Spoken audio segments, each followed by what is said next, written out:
Hey, Grantham Paulina, nice to meet you. Nice Hey, to meet you.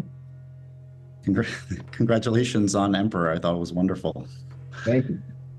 And your characters, of course, you have this marriage sort of, no spoilers, of course, but with the flashbacks and everything, it's a very interesting dynamic. And I thought your performances were wonderful. And I was curious, whoever wants to start, uh, creating this chemistry between the two of you, your characters, especially with the flashbacks. I was curious what sort of went into, getting ready to, play Talcott and Kimmer sort of behind the scenes and creating this, marriage that's, kind of on the rocks and all that.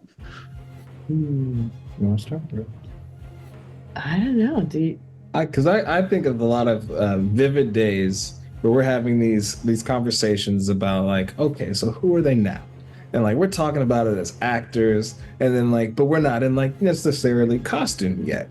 So then we part like talking about like, okay, well, what are you comfortable with? This is what I'm comfortable with, and then we get to set, and like they are in this like trendy early 2000s, like, okay, get it, girl, like you're out, and I'm wearing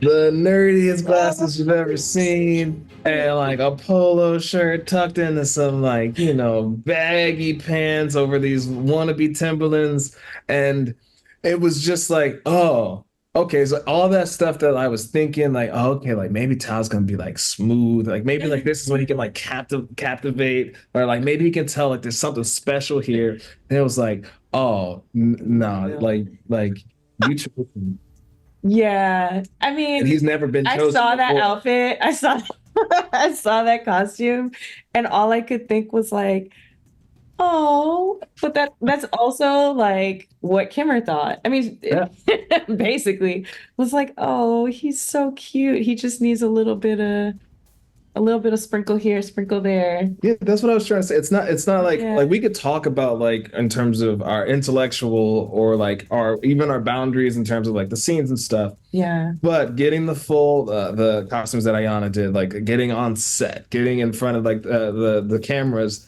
with the scripts and everything, like you can only have so much information. Then you turn and look at the person, and like, Hmm. and I like literally there was a moment where I was like, gulp. Oh my goodness. I mean, I also like just chemistry is such an interesting thing, I think, in acting.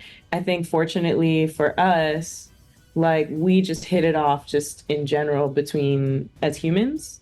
And then that makes it easier to play a lot of the things that we need to like a lot of the things that we need to play. Especially, with Kimmer making choices and decisions to advance her career that might affect Tal in a certain way, and having to play that little inkling of remorse of like, oh, I see this is affecting you. Well, me as a human, I love Grantham. So when I see Grantham make a sad face, like Paulina like feels what Kimmer feels, like, oh, I did something. So that helps too. Yeah, very cool. Yeah, that's great. I have a pair of glasses that kind of look like that, so I feel for you. I think you wear them well. So Thank I'm not just saying that. I was also going to ask Grantham, this project, the story's fictional, but you see some real life politicians in the story. Feels sort of historical with the flashbacks, and I know you've been in some other, historical type projects, and I was curious. Add this to the list of wonderful, TV shows, movies you've been in. I was curious, do you sort of find yourself gravitating towards these, sort of projects that have kind of political or historical significance, or does it sort of just kind of work out that way? That's interesting because I do like love history, and I love to like kind of get behind the scenes, and like I'm a big believer in like people have always been the same. We've just always dealt with problems differently. Like Oh I yeah. think always talk the same and walk the same, but like you look at a newsreel and everyone talks like this, and everybody was really polished, and everyone wore suits. I was like, well, maybe some people did, but that's probably not who they really were. That's not how they lived their lives. And so I think like especially when I do like classical work like Shakespeare and things like that, like I'm trying to put me 2024 person into 16th century life and let the same things happen. Like let people speak and think at the pace that we think and speak. Like just because the sentences were longer, I don't think they spoke any slower. But interestingly enough, about the historical like movies and TV shows, I had a friend once go like, "You just look like a Negro in time." And I was like, "What are you talking about, Kyle?" And he was like, like you don't look like now, but like I could see you at any other time."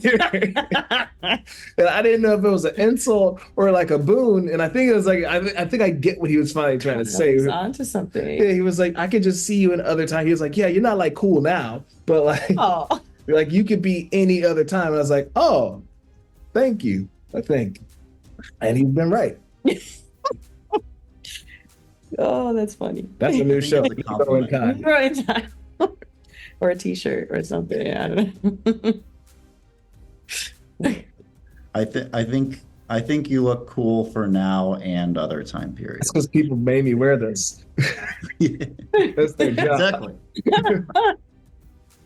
Well, cool. Well, thank you. That's all the time I have, but it was wonderful to meet you guys. This project was great, and I hope we can do this on the next one. Thank you. This is Thank very you. enjoyable.